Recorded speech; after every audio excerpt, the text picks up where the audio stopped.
Welcome back, dear students. Welcome to Rice Education. আরও একবার তোমাদের সাথে চলে এসেছি বায়োলজির একটা খুব ইন্টারেস্টিং সেশন নিয়ে।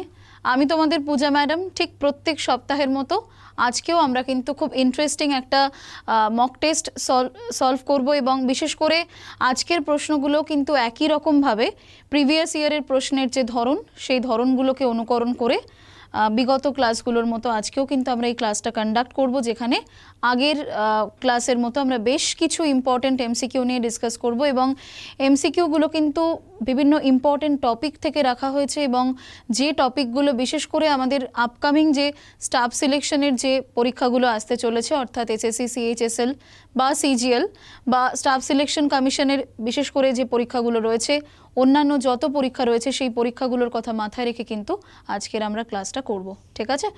তো প্রত্যেকটা কোয়েশ্চেন নিয়ে কথা বলবো, সেই কোয়েশ্চেনটা কেন ইম্পর্টেন্ট, কোন টপিক থেকে প্রশ্নটা এসেছে এবং কোন পরীক্ষার জন্য ইম্পর্টেন্ট সেটাও বলে দেবো এবং তার সাথে সাথে সেই কারেক্ট আনসারের সঙ্গে সঙ্গে কেন বাকিগুলো আনসার হলো না সেগুলো নিয়েও কিন্তু কথা বলবো। ঠিক আছে? তো তোমরা ক্লাসটা মন দিয়ে দেখবে এবং কারোর যদি কোনো ডাউট থাকে বা কারোর যদি ক্লাস নিয়ে কোনো কোয়েরি থাকে অবশ্যই তোমরা কমেন্টে জানাবে এবং ক্লাসটা কিন্তু যতটা সম্ভব শেয়ার করে দেবে বাকিদের মধ্যে, যাতে বাকিরাও এই সুবিধাটা অ্যাক্সেস করতে পারে। রাইট? তো চলো আমি ডিরেক্টলি সেশনটায় ঢুকবো এবং আজকে তোমাদের জন্য আমি 15টা কোয়েশ্চেন এনেছি এবং 15টা ভীষণ বাছাই করা প্রশ্ন, যে প্রশ্নগুলো আপকামিং পরীক্ষায় আসতে পারে। রাইট? তো ঠিক সেরকম আপকামিং পরীক্ষার কথা মাথায় রেখে 15টা কোয়েশ্চেন আনা হয়েছে। প্রত্যেকটা প্রশ্ন আমি ডিসকাস করব, তোমরাও কোঅপারেট করো। ঠিক আছে? তো চলো আমি ডিরেক্টলি সেশনে চলে যাচ্ছি।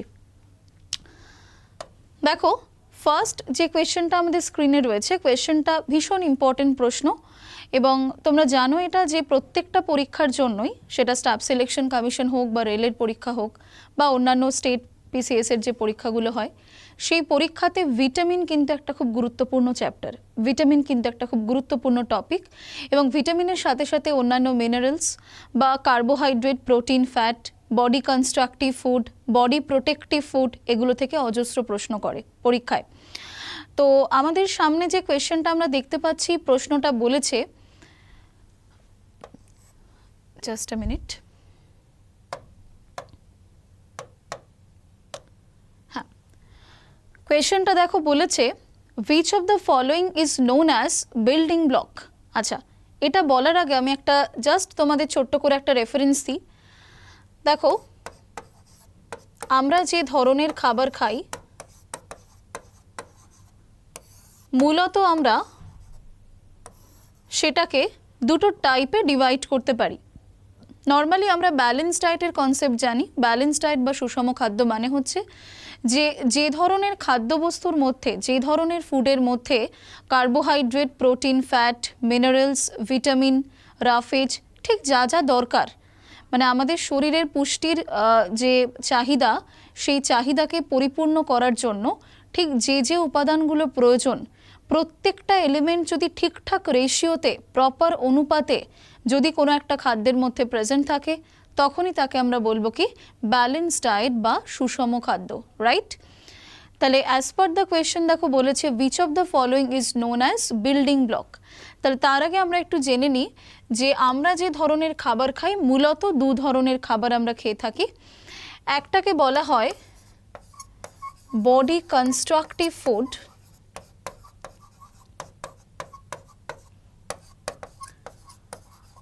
আরেক ধরনের খাবার যেটা আমরা খাই that is body protective food.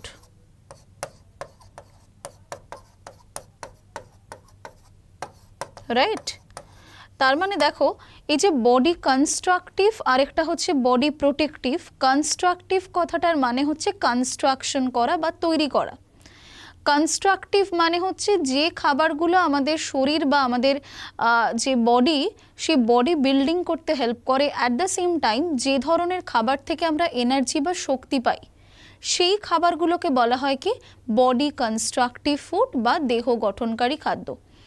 দেখো, আমরা তো মোটামুটি ব্যালেন্স ডায়েটের মধ্যে তোমাদের একটু আগে যতগুলো খাবারের নাম বললাম, যতগুলো টাইপ বললাম, প্রত্যেকটা থেকেই কিন্তু আমরা এনার্জি বা শক্তি পাই না।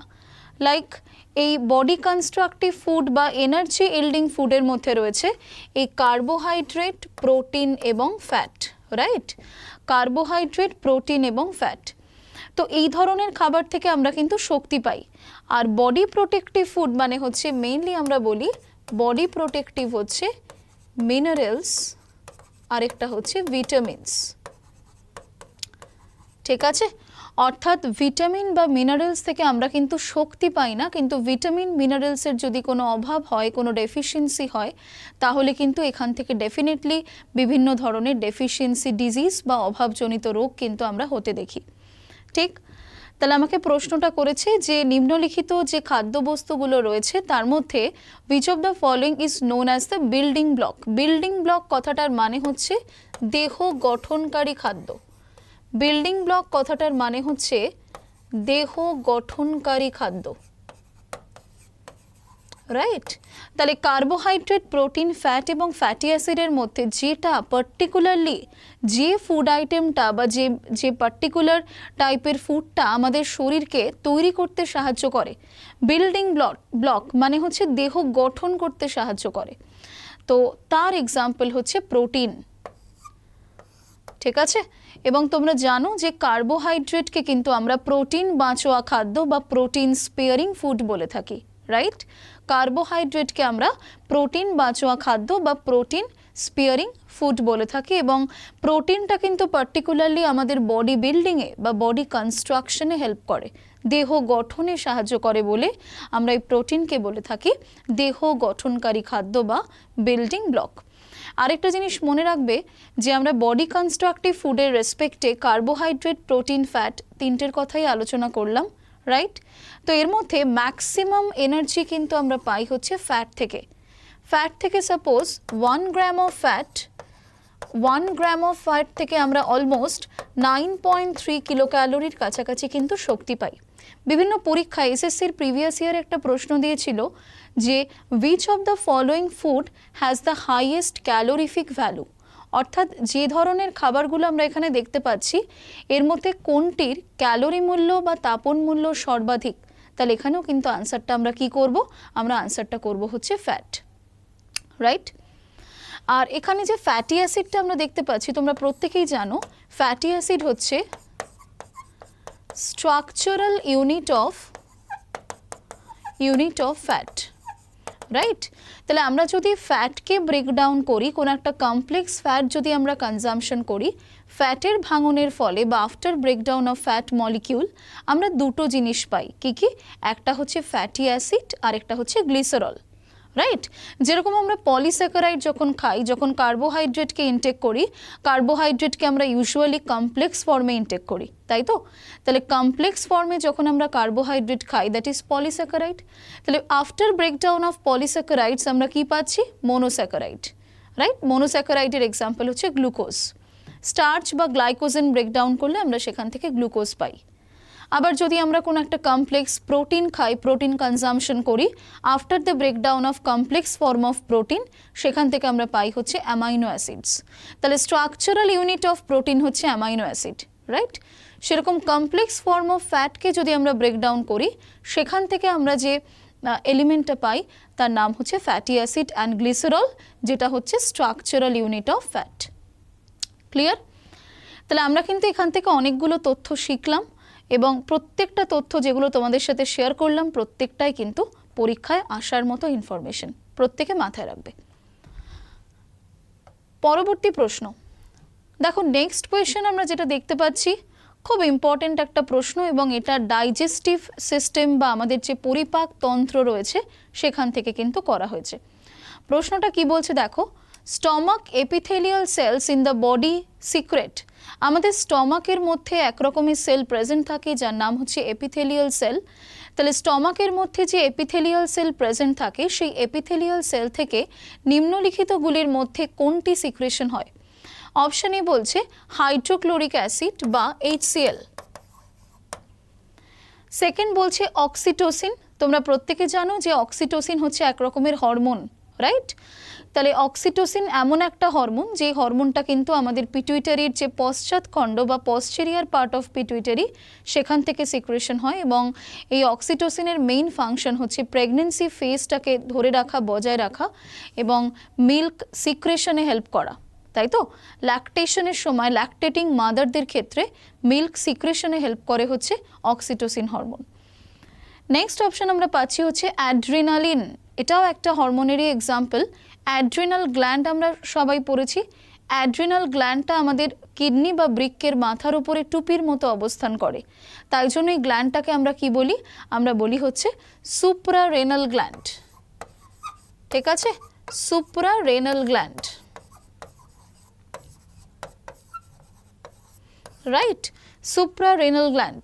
তাহলে সুপ্রারেনাল গ্ল্যান্ড কেন? তার কারণ হচ্ছে সুপিরিয়র টু কিডনি, কিডনির মাথার উপরে অবস্থান করে বলে একে আমরা বলছি সুপ্রারেনাল গ্ল্যান্ড, রাইট? তাহলে অ্যাড্রিনাল গ্ল্যান্ডের আরেকটা নাম হচ্ছে সুপ্রারেনাল গ্ল্যান্ড। তাহলে এই অ্যাড্রিনাল গ্ল্যান্ডের মেইনলি দুটো পার্ট রয়েছে, একটা হচ্ছে কর্টেক্স আর একটা হচ্ছে মেডালা।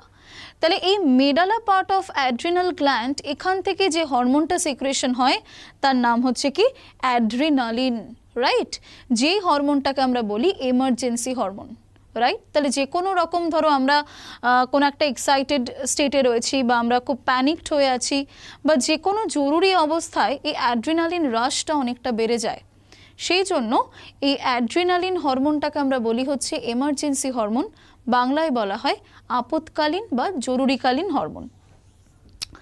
অপশন ডিতে রয়েছে টেস্টোস্টেরন। এটা আমরা প্রত্যেকেই জানি যে টেস্টোস্টেরন হরমোনটা একটি পুরুষোচিত হরমোন, অ্যান্ড্রোজেনিক হরমোন বলা হয়, এবং মেলদের ক্ষেত্রে বিভিন্ন রকম যে গৌণ যৌন লক্ষণগুলো বা মেল স্পেসিফিক বেশ কিছু সেক্সুয়াল ট্রেটস, যে কোনো রকমের যে সেক্সুয়াল ফিচার্স বা সেক্সুয়াল ক্যারেক্টারিস্টিক্স যেগুলো পুরুষদের মধ্যে প্রকাশিত হয়, সেই বৈশিষ্ট্যগুলোকে নির্ধারণ করতে সাহায্য করে যে পার্টিকুলার হরমোনটা, তার নাম হচ্ছে টেস্টোস্টেরন, রাইট?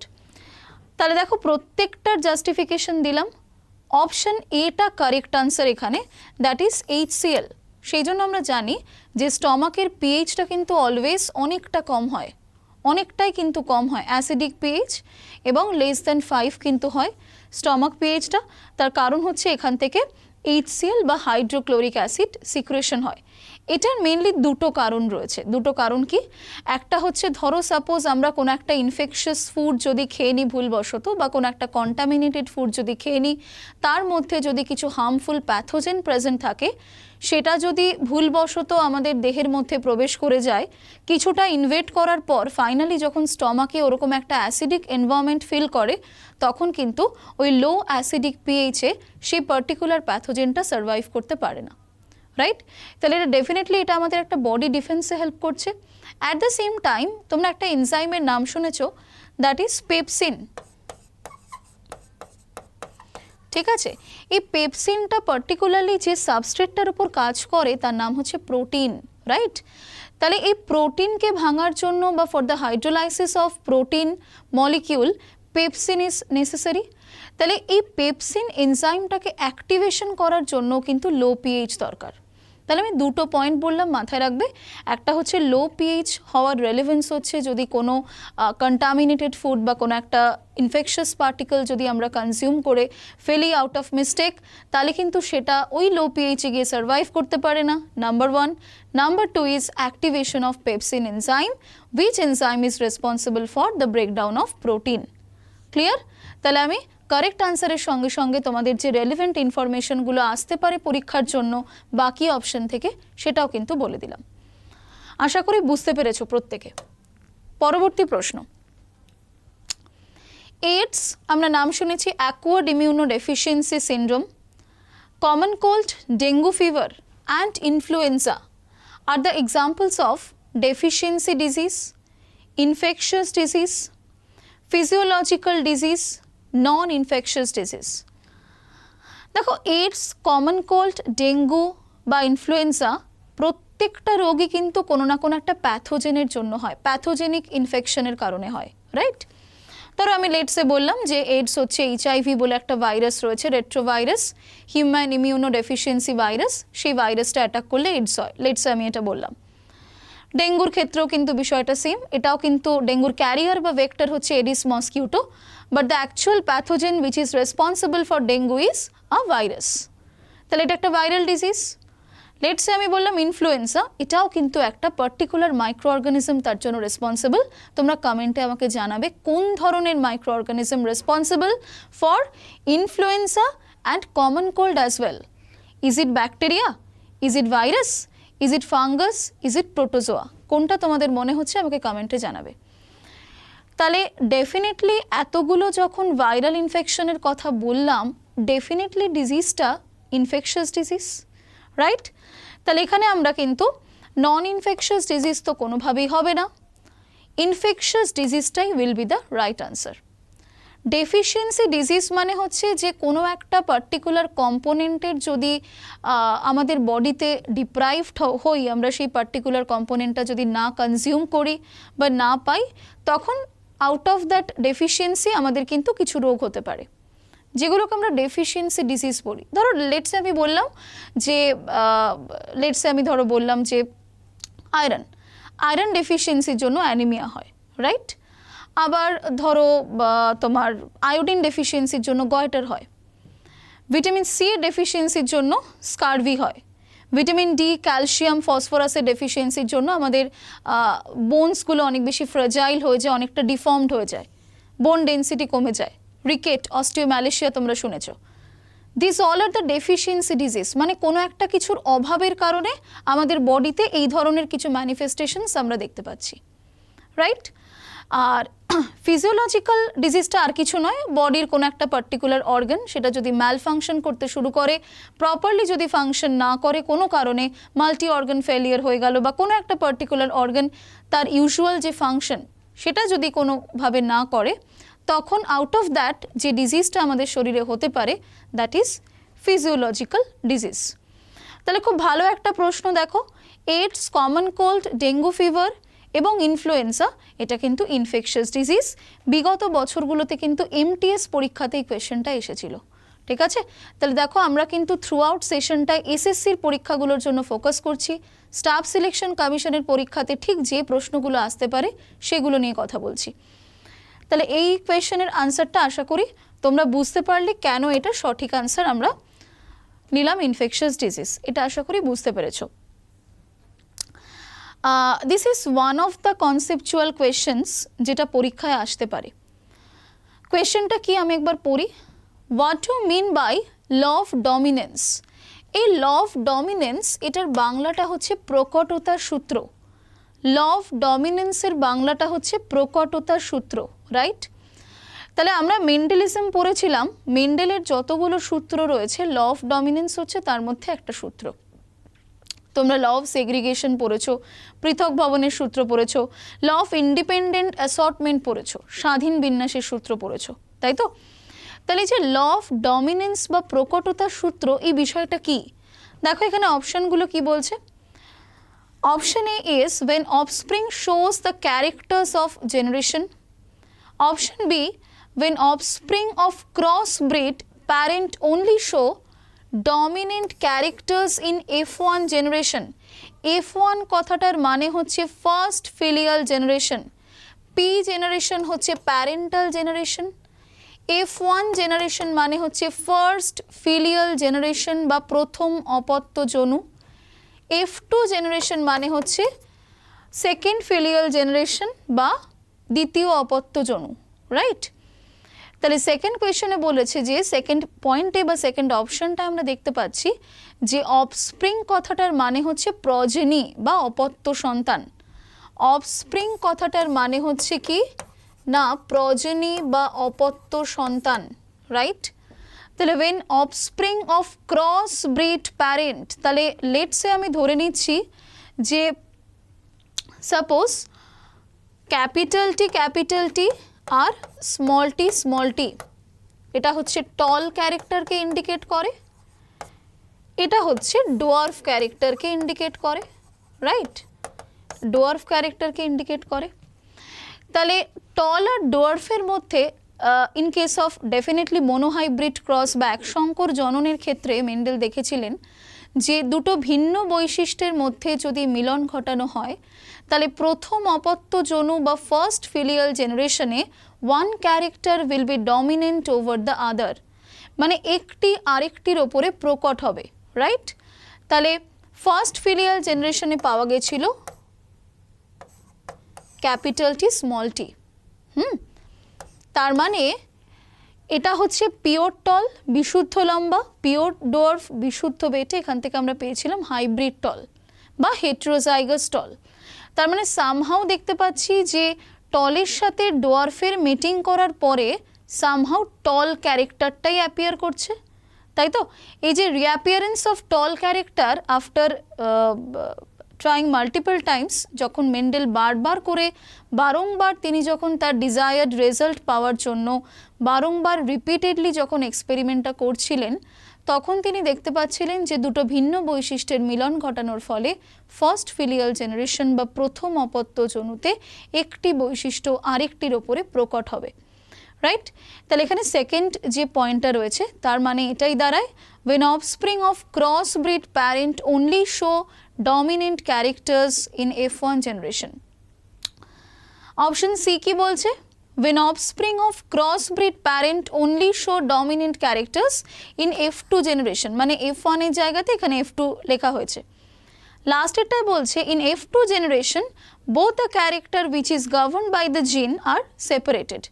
তো we are not supposed to consider the option এবং we are not supposed to consider this option as well. আমাদের কাছে দুটো অপশন কনসিডার করার মতো রয়েছে, তার মধ্যে আমরা অপশন বিটাকে কারেক্ট আনসার হিসেবে চুজ করব। তাহলে ল অফ ডমিনেন্স হচ্ছে মেন্ডেলের একটা অবজারভেশন। তাহলে ল অফ সেগ্রিগেশন বা পৃথক ভবনের সূত্র রয়েছে, ল অফ ইন্ডিপেন্ডেন্ট অ্যাসর্টমেন্ট বা স্বাধীন বিন্যাসের সূত্র রয়েছে মেন্ডেলের, যেগুলো ডেফিনেটলি মেন্ডেলের ল বা সূত্র। কিন্তু ল অফ ডমিনেন্সকে আমরা কিন্তু প্রকটতার সূত্র বলছি বটে, but it is not a law in an actual sense. প্রকৃতপক্ষে একে কিন্তু আমরা সূত্র বলতে পারি না, it just an observation of Mendel. এটা মেন্ডেলের একটা অবজারভেশন মাত্র, রাইট? তাহলে ল অফ ডমিনেন্স মানে এটাই বোঝায় যে when offspring of crossbreed parent only show dominant characters in F1 generation. তাহলে যেটা বারবার করে আসে, দুটো ভিন্ন বৈশিষ্ট্যের মিলনের ফলে যেটা বারবার আসছে সেটা ডমিনেন্ট, আর যেটাকে আমরা F2 জেনারেশন বা পরবর্তী জেনারেশনে পেয়েছিলাম উইথ দ্য টল ক্যারেক্টার্স, সেই পার্টিকুলার ক্যারেক্টারটাকে বলা হয় কি রিসেসিভ ক্যারেক্টার বা প্রচ্ছন্ন বৈশিষ্ট্য। ক্লিয়ার? তাহলে জেনেটিক্সের একটা ইম্পর্টেন্ট কনসেপ্ট তোমাদেরকে বলে দিলাম। পরবর্তী প্রশ্ন খুব কমন একটা question, a sudden change in the জিন। জিন তো আমরা প্রত্যেকে জানি, জিনকে বলা হয় কি? জিনকে বলা হয় ইউনিট অফ হেরিডিটি। তার মানে প্যারেন্ট থেকে অফস্প্রিংয়ের মধ্যে পিতামাতার থেকে সন্তান সন্ততির মধ্যে যে বৈশিষ্ট্যের সঞ্চারণ হয়, যে ক্যারেক্টারিস্টিক্সগুলো ইনহেরিট করে, সেটা কিন্তু due to the presence of gene, তাই তো? তাই জন্য জিনকে আমরা কি বলি? ইউনিট অফ ইনহেরিটেন্স বা ভেহিকল অফ হেরিডিটি। অর্থাৎ আগের জেনারেশন থেকে পরের জেনারেশনে পিতামাতার থেকে সন্তান সন্ততির মধ্যে বৈশিষ্ট্যগুলোকে ক্রমান্বয়ে সিকোয়েন্সিয়ালি একটা নির্দিষ্ট প্যাটার্ন অনুযায়ী যে পার্টিকুলার ইউনিটটা ট্রান্সমিট করতে হেল্প করে তার নাম কি? তার নাম হচ্ছে তোমার জিন। তাহলে a sudden change in the gene which is heritable from one generation to other.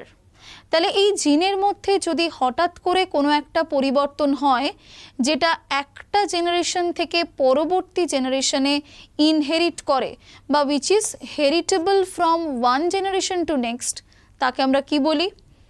Variation, cloning, totipotency, mutation.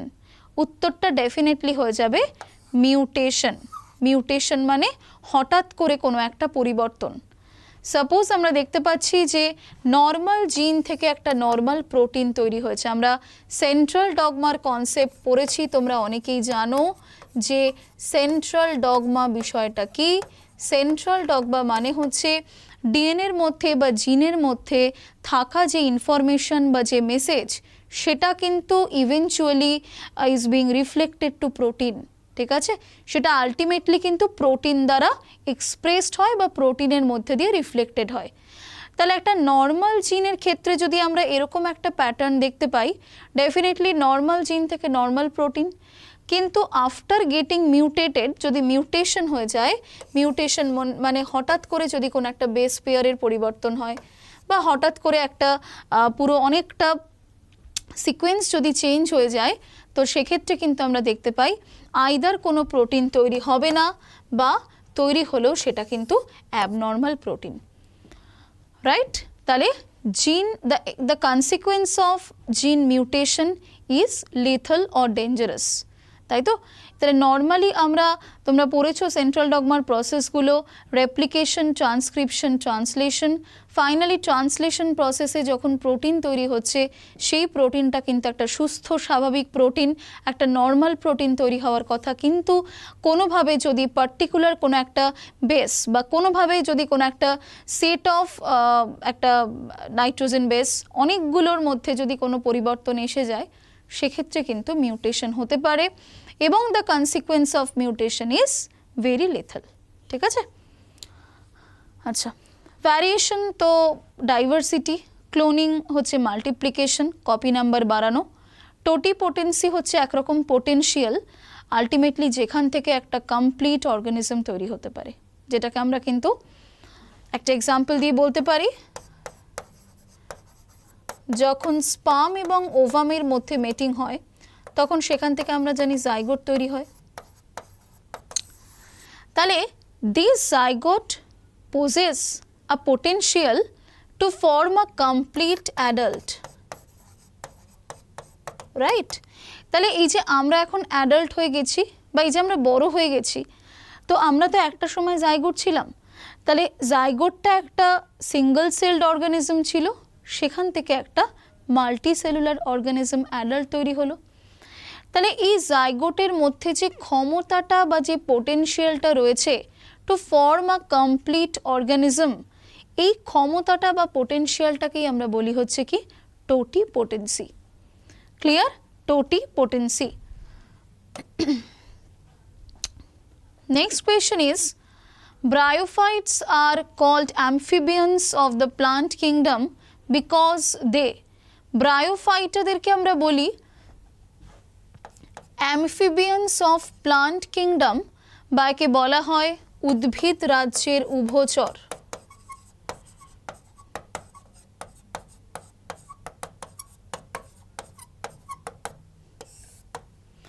উদ্ভিদ রাজ্যের উভচর বা অ্যামফিবিয়ানস অফ প্লান্ট কিংডম। দেখো, অ্যামফিবিয়ার বাংলাটা হচ্ছে উভচর, যারা তাদের সার্ভাইভালের জন্য ল্যান্ডটাকেও প্রেফার করে আবার ওয়াটারটাও প্রয়োজন হয় যাদের, তাদেরকে আমরা বলি হচ্ছে উভচর বা অ্যামফিবিয়া, রাইট? তাহলে প্রশ্নটা করেছে যে ব্রায়োফাইটদেরকে আমরা উদ্ভিদ রাজ্যের উভচর বা অ্যামফিবিয়ানস অফ প্লান্ট কিংডম বলি কেন? অপশন এ বলছে অ্যাপিয়ার লাইক আ ফ্রগ, ফ্রগের মতো appearance, do not have habitat preference, এদের কোনো বাসস্থানগত কোনো আলাদা করে কোনো প্রেফারেন্স নেই, এরা যে কোনো জায়গাতেই বসবাস করতে পারে। থার্ড বলছে ক্যান ইট ইনসেক্টস, ইনসেক্টিভোরাস প্লান্টের মতো এরা ইনসেক্টকে কনজিউম করতে পারে। অপশন ডি বলছে are found in marshy and humid habitat, ঠিক আছে, সিক্ত বা আর্দ্র পরিবেশে এরা বসবাস করতে স্বচ্ছন্দ।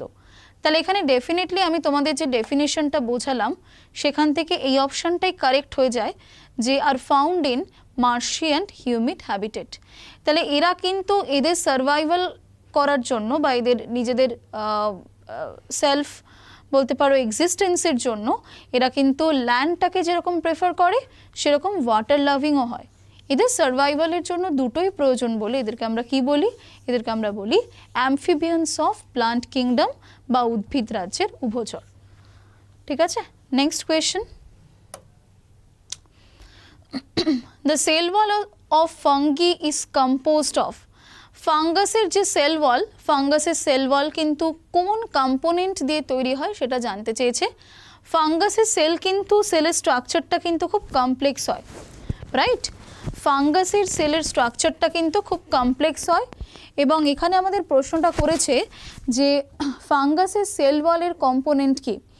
দেখো সেল ওয়াল বা কোষ প্রাচীরের কাজ হচ্ছে দুটো, একটা হচ্ছে একটা প্রপার শেপ তৈরি করা, কোষের একটা নির্দিষ্ট আকার আকৃতি প্রদান করা, অ্যাট দ্য সেম টাইম আরেকটা কাজ কি, আরেকটা কাজ হচ্ছে প্রোভাইড দ্য এক্সটার্নাল রেজিস্ট্যান্স, যে কোনো বাইরের যে কোনো রকম আঘাত থেকে কোষটাকে প্রোটেক্ট করা।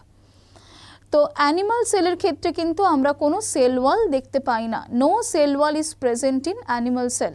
অ্যানিমাল সেলের ক্ষেত্রে আমরা কোনো সেল ওয়াল দেখতে পাই না, but plant cell, fungal cell বা ব্যাকটেরিয়াল সেল ওয়ালের মধ্যে কিন্তু আমরা সেল ওয়াল দেখতে পাই। But the difference is cell wall components are different. মানে কি, তাহলে সবারই তো সেল ওয়াল আছে, কিন্তু পার্থক্যটা কোথায়? পার্থক্য হচ্ছে প্রত্যেকের সেল ওয়াল বা কোষ প্রাচীরের যে উপাদান বা কম্পোনেন্ট সেটা কিন্তু আলাদা। তাহলে এখানে আমরা প্রশ্নটা দেখতে পাচ্ছি, the cell wall of fungi is composed of, answer কি হবে? আনসার হচ্ছে কাইটিন। ঠিক আছে, হেমিসেলুলোজ বা সেলুলোজ বা লিগনিন, এটা কিন্তু মনে রাখবে component of plant cell wall, right? Peptidoglycan is a component of bacteria, ঠিক আছে, পেপটাইডোগ্লাইকান বা মিউকোপেপটাইড হচ্ছে ব্যাকটেরিয়া, এছাড়াও হেমিসেলুলোজ, সেলুলোজ, লিগনিন, পিকটিন সবটাই কিন্তু প্লান্ট সেল ওয়ালের কম্পোনেন্ট। তাহলে এখানে আমরা সঠিক উত্তর করলাম কি? Option C. নেক্সট কোয়েশ্চেন বলছে, wings of birds and insects are dash each other. তার মানে পাখির ডানা এবং পতঙ্গের ডানা, এদেরকে আমরা কি বলে চিহ্নিত করতে পারি? Homologous organ. হোমোলোগাস অর্গানের বাংলাটা কি? সমসংস্থ অঙ্গ। দেখো, হোমোলোগাস অর্গান মানে যে অর্গানগুলোর স্ট্রাকচারটা সেম, মানে গঠনটা এক, কাজটা ডেফিনেটলি আলাদা হতেই পারে, but organs which are structurally similar তাদেরকে বলা হয় কি? তাদেরকে বলা হয় হোমোলোগাস অর্গান। অ্যানালোগাস অর্গান মানে কি? মানে হচ্ছে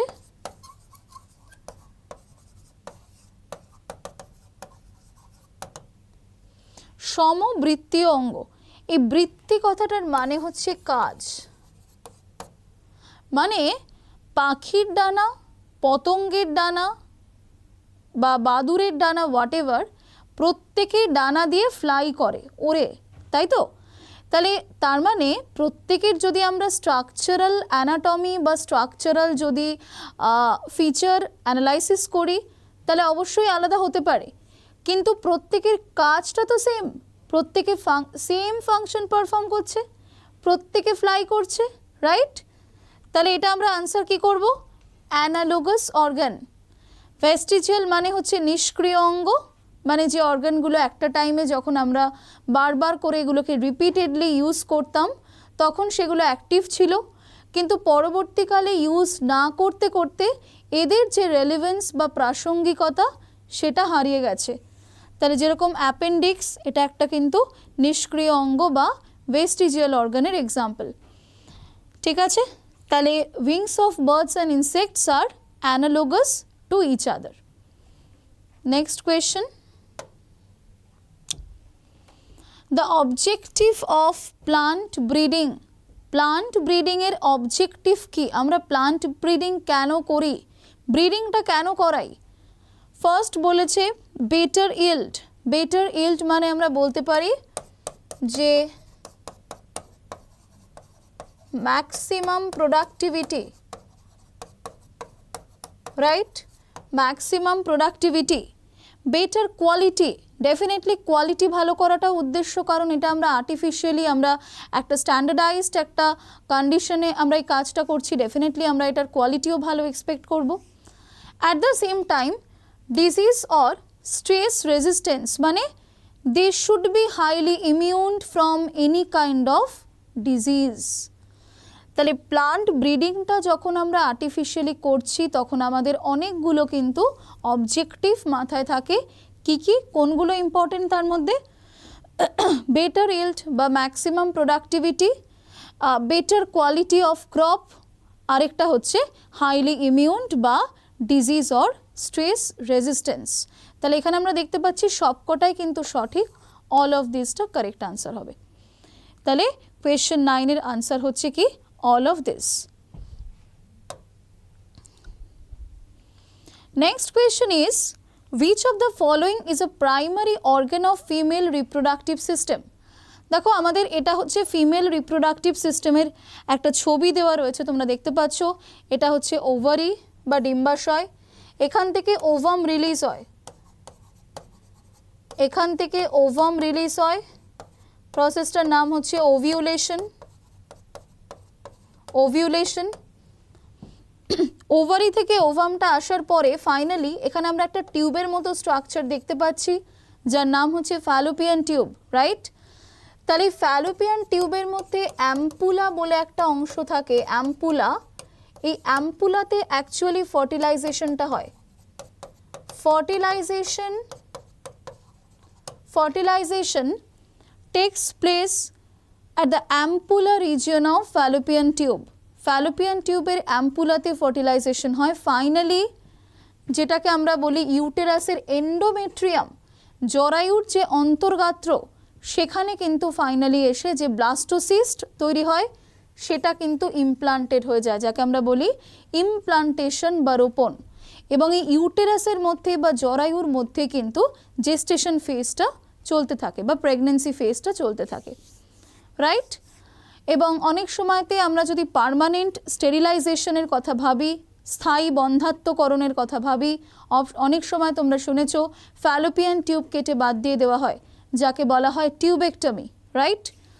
এবং প্রেগনেন্সিটা কিন্তু কোনোভাবেই ফ্যালোপিয়ান টিউবের মধ্যে স্টার্ট হয় না। যদি প্রেগনেন্সি ফ্যালোপিয়ান টিউবে স্টার্ট হয়ে যায় সেটাকে বলা হয় একটোপিক প্রেগনেন্সি বা পেইনফুল প্রেগনেন্সি। আরেকটি কোয়েশ্চেন প্রিভিয়াস ইয়ারে এসেছিল, the narrow opening between uterus and vagina. Uterus এবং ভেজাইনার মাঝখানে যে ন্যারো ওপেনিংটা রয়েছে তার নাম কি? সার্ভিক্স। প্রিভিয়াস ইয়ারের কোয়েশ্চেন, সার্ভিক্স বা সার্ভাইকাল ক্যানাল, যেটা আমাদের অপশানে থাকবে আমরা সেটাই চুজ করব, ঠিক আছে? তাহলে এগুলো ডেফিনেটলি আমরা ক্লাসে কিন্তু অনেকটা ডিটেলসে করাই। মনে রাখবে যে এগুলো থেকেও কিন্তু পরীক্ষায় প্রশ্ন হয়, খুবই ইম্পর্টেন্ট রিপ্রোডাকশন চ্যাপ্টারটা। প্রশ্নটা আমাকে এখানে করেছে, দেখো যে ফিমেল রিপ্রোডাক্টিভ সিস্টেমের যে কম্পোনেন্টগুলো এখানে আমরা দেখতে পাচ্ছি, অর্থাৎ ভ্যাজাইনা, ইউটেরাস, ওভারি এবং টেস্টিস, এর মধ্যে কোনটা প্রাইমারি অর্গান? প্রাইমারি অর্গান মানে যেটা মেইনলি গ্যামেট প্রডিউসিং অর্গান হয়, যে অর্গানটা গ্যামেট প্রডিউস করে। অর্থাৎ ওভারি কি প্রডিউস করে? ওভাম। ওভামটা কি? ওভাম হচ্ছে ফিমেল গ্যামেট, রাইট? তাহলে এখানে correct answer will be option C, ovary. বাকি যেগুলো রয়েছে ভেজাইনা, ইউটেরাস, এগুলো কিন্তু অ্যাক্সেসরি বা অ্যাসোসিয়েটেড অর্গানস। আর টেস্টিসটা কিন্তু মেলদের ক্ষেত্রে প্রাইমারি অর্গান।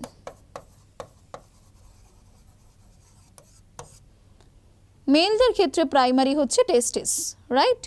কারণ এখান থেকে আমরা দেখি যে এখান থেকে কিন্তু স্পার্ম তৈরি হয়, স্পার্ম ফর্মেশন হয়। অ্যাট দ্য সেম টাইম কিন্তু টেস্টোস্টেরন যে হরমোনটা সেটাও কিন্তু টেস্টিস থেকে সিক্রেশন হয়, রাইট? তাহলে এটা আনসার কিন্তু মনে রাখবে অপশন সি।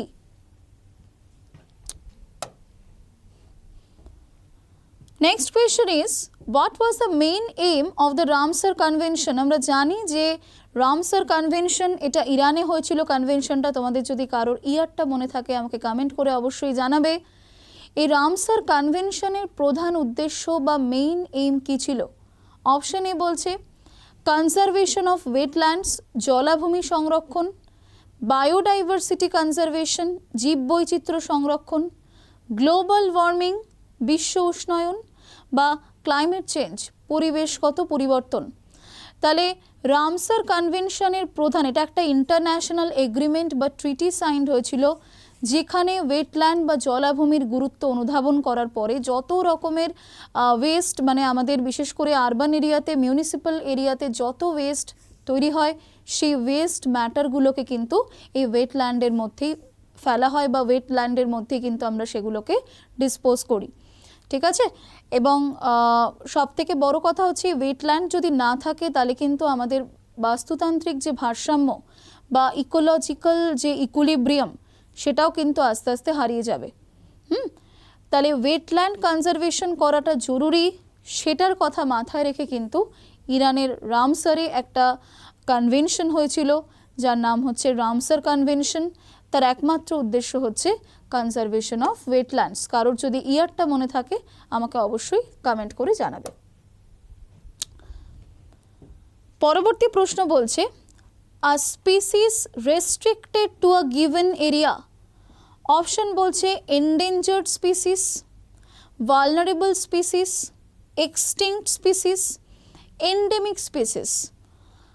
দেখো, আমরা হটস্পটের কনসেপ্ট পড়েছিলাম, বায়োডাইভার্সিটি হটস্পট নিশ্চয়ই তোমরা জানো। তো হটস্পট কথাটার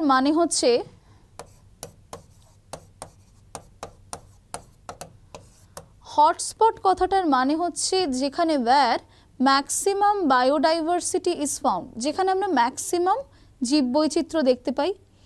হটস্পট হওয়ার আরেকটা এলিজিবিলিটি ক্রাইটেরিয়া হচ্ছে কি না, high degree of এন্ডেমিজম।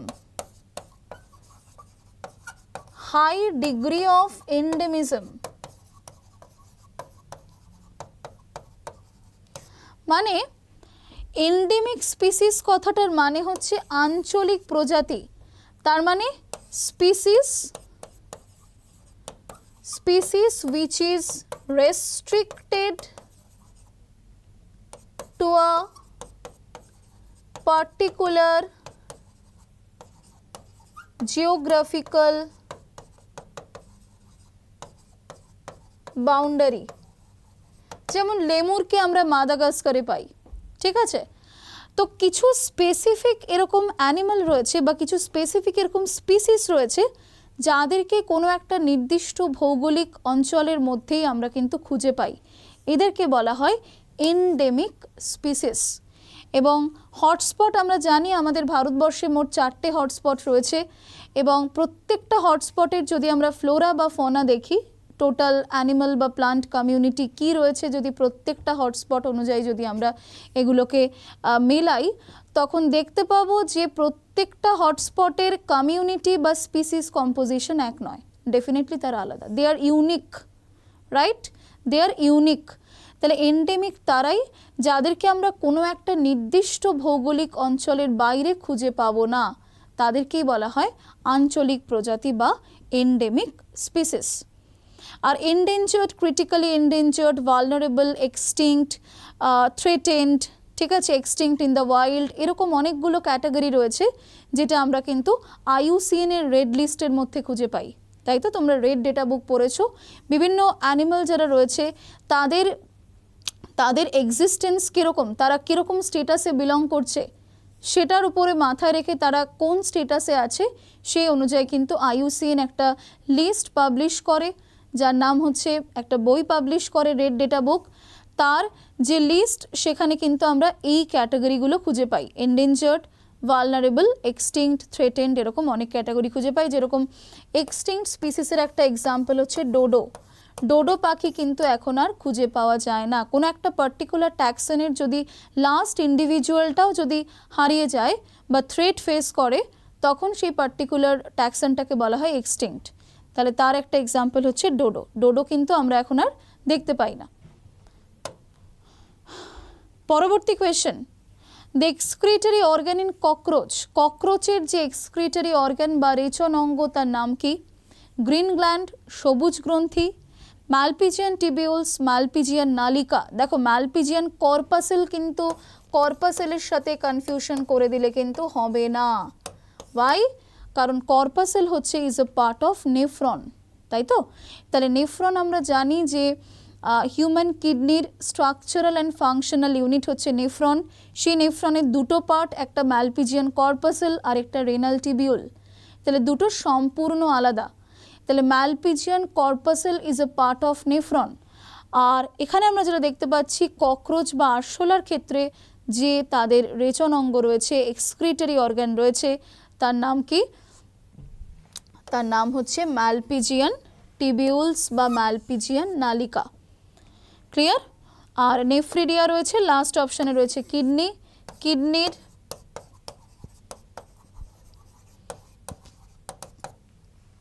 Structural unit হচ্ছে নেফ্রন। নেফ্রনের দুটো পার্ট অবশ্যই, একটাকে আমরা বলি হচ্ছে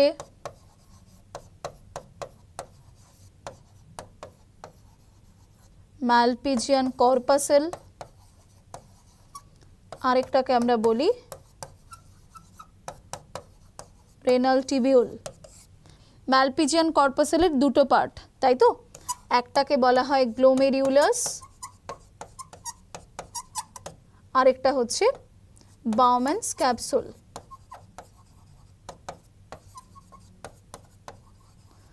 আর রেনাল টিবিউলের অংশগুলো হচ্ছে প্রক্সিমাল কনভলিউটেড টিবিউল বা পিসিটি, লুপ অফ এনলি, ডিসিটি বা ডিস্টাল কনভলিউটেড টিবিউল, আরেকটা হচ্ছে কালেক্টিং ডাক্ট বা কালেক্টিং টিবিউল।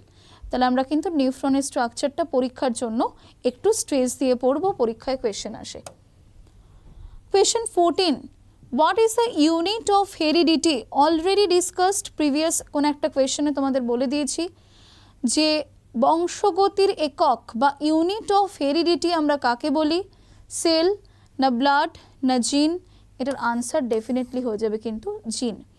তাহলে জিন কোথায় প্রেজেন্ট থাকে? কোনো একটা সেলের মধ্যে যে নিউক্লিয়াস রয়েছে সেই নিউক্লিয়াসের মধ্যে রয়েছে ক্রোমোজোম, এবং সেই ক্রোমোজোমের যে ফাংশনাল ইউনিট সেটা হচ্ছে ক্রোমোজোমের যে particular segment, that is DNA, এবং ডিএনএর যে ফাংশনাল ইউনিট দ্যাট ইজ জিন, রাইট?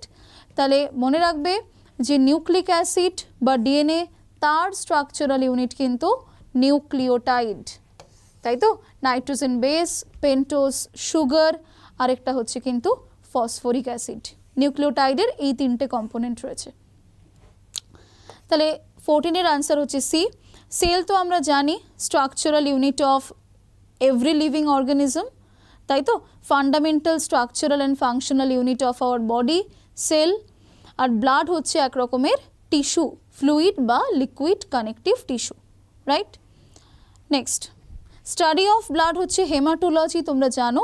স্টাডি অফ সেল হচ্ছে সেল বায়োলজি বা সাইটোলজি। অনেকগুলো ইনফরমেশন শেয়ার করলাম। Last question of today's class, the core element of chlorophyll. তাহলে ক্লোরোফিল কি আমরা প্রত্যেকে জানি, এটা হচ্ছে ফটোসিনথেটিক পিগমেন্ট, রাইট? তাহলে ক্লোরোফিল হচ্ছে প্রত্যেকটা অটোট্রফ বা যারা ফোটো অটোট্রফস বলতে পারি গ্রিন প্লান্টস, তাদের মধ্যে যে ফটোসিনথেটিক পিগমেন্ট বা সালোক সংশ্লেষ করার জন্য যে রঞ্জকটা থাকে তার নাম হচ্ছে ক্লোরোফিল। এই ক্লোরোফিল যেটা করে সেটা হচ্ছে ফটোসিনথেসিস বা সালোক সংশ্লেষের যে আলোক দশা, সেই আলোক দশা বা লাইট ফেজে সোলার এনার্জি বা সৌরশক্তি থেকে যে ফোটনটা আসে সেই ফোটনটাকে ক্যাপচার করে নেয়, এবং ফোটনটাকে ক্যাপচার করার মাধ্যমে এই ক্লোরোফিলটা অ্যাক্টিভেটেড হয়ে যায় বা এক্সাইটেড হয়ে যায়। তাহলে এক্সাইটমেন্ট অফ ক্লোরোফিল মলিকিউল বা অ্যাক্টিভেশন অফ ক্লোরোফিল মলিকিউল, এটা কিন্তু ফার্স্ট স্টেপ অফ ফটোসিনথেসিস, এবং অ্যাক্টিভেশনের পরে কিন্তু ফার্দার যত ফটোসিনথেসিসের স্টেপস রয়েছে সেগুলো কিন্তু কন্টিনিউ হয়, কিন্তু শুরুটা হয় অ্যাক্টিভেশন অফ ক্লোরোফিল মলিকিউল থেকে, রাইট? তাহলে ক্লোরোফিলের অনেকগুলো ভাগ রয়েছে। ক্লোরোফিল এটাকে আমরা বলি হচ্ছে universal photosynthetic pigment, universal photosynthetic pigment, এবং ক্লোরোফিলের মধ্যে একটা মেটাল প্রেজেন্ট থাকে, তার নাম হচ্ছে magnesium. Very very important, central metal element present in chlorophyll molecule is magnesium. Without chlorophyll প্লান্টের যেটা হয় সেটা হচ্ছে ডিকালারেশন অফ প্লান্ট লিফ, অর্থাৎ কিনা গাছের পাতা বিবর্ণ হয়ে যায়, যাকে আমরা বলছি কি না ক্লোরোসিস, রাইট? বোঝা গেল?